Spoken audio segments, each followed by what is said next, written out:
Hello everyone. చూసారు గదా! మనము 4 ఆవులు తెచ్చుకున్నాం గదా! ఆ ఆవులకి గ్రాస్ మనమే కోసుకొనొచ్చాము. పెడుతున్నామనమాట. అలాగే మనము మన ఫార్మ్ సరౌండింగ్స్‌లో ఉన్న చిన్న గడ్డి దగ్గర కట్టేసాము. జస్ట్ అక్కడ మేస్తాయనేసి. ఆహ్, తర్వాత చూడండి, మనము ట్రాక్టర్ కోసం ఒకసారి షెడ్ ఒకసారి చూడండి. ట్రాక్టర్ కోసం రోటోవేటర్, తర్వాత 5 మడకలు తెచ్చుకున్నాము. ఆహ్, చూడండి మన ట్రాక్టర్ ఇది. ఇవే అన్నమాట మడకలు. తర్వాత ఇక్కడ ఉంది గదా!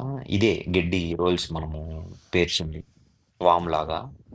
సో, అది. ఇంకొక 2 ఆవులు ఇటు సైడ్ ఉన్నాయన్నమాట. ఇక్కడ కొంచెం గ్రీనరీ ఉంటే ఈ గ్రీనరీలో కట్టేసాం. హ్మ్. ఇది వర్కర్స్ రూము. నెక్స్ట్ వచ్చేది ఇటు సైడ్ గేట్ ఇది. ఇది వర్కర్స్ రూమ్ అన్నమాట. Thanks for watching our videos. Please subscribe.